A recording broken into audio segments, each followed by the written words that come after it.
Bismillahirrahmanirrahim. Assalamualaikum warahmatullahi wabarakatuh. Ustazah doakan moga semua murid dalam keadaan sehat walafiat dan sentiasa ceria bersama ahli keluarga.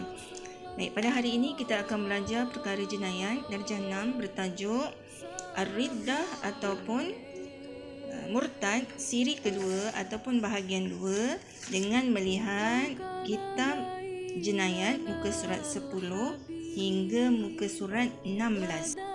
Baiklah, kita terus kepada tajuk 2.6 ataupun 2.6 iaitu keadaan yang boleh menyebabkan murtad.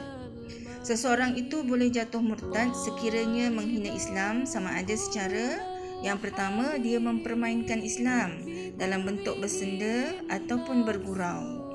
Yang kedua, mengkafirkan orang Islam lain dengan tidak diberi penjelasan ataupun penerangan. Yang ketiga, menuduh orang Islam sebagai kafir.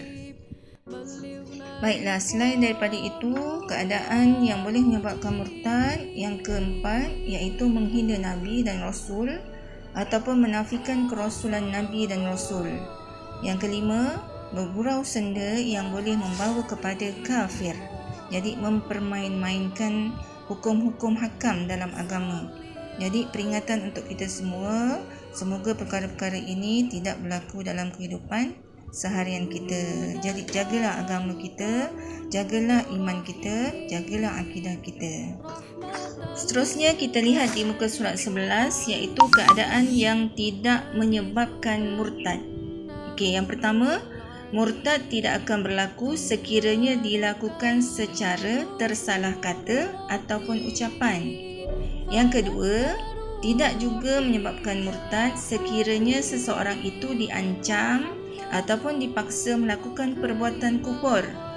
Dan yang ketiga, menunduk kepala tidak jadi kafir, tetapi hukumnya makruh. Jangan sampai rokok ataupun sujud. Baik, keadaan tersebut tidak menyebabkan murtad. Seterusnya kita lihat hukum orang yang murtad. Orang yang murtad dihukumkan kufur ataupun dihukumkan kafir berdasarkan kepada firman Allah Subhanahu wa taala daripada surah An-Nahl ayat 106 yang berbunyi A'udzu billahi minasyaitonir rajim. Bismillahirrahmanirrahim.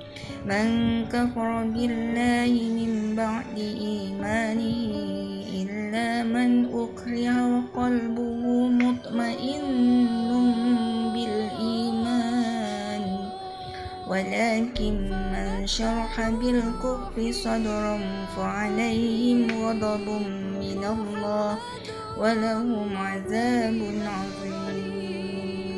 Sadaqallahul azim, yang bermaksud sesiapa yang kufur kepada Allah sesudah ia beriman, maka baginya kemurkaan dan azab dari Allah, kecuali orang yang dipaksa melakukan kufur sedang hatinya tenang, tenteram dengan ihsan.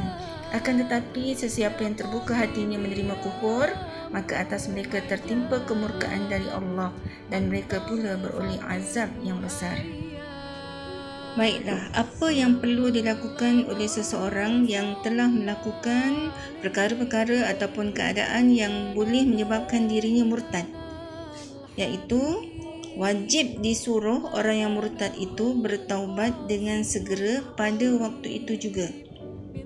Kemudian, jika dia bertaubat dengan kembali kepada Islam, maka sahlah Islamnya dengan mengucap 2 kalimah syahadah. Baiklah, cara bertaubat iaitu mengucap 2 kalimah syahadah dengan didahului beriman kepada Allah dengan lafaz Asyhadu an la ilaha illallah dan diikuti dengan beriman kepada Nabi Muhammad sallallahu alaihi wasallam iaitu wa asyhadu anna Muhammadar Rasulullah.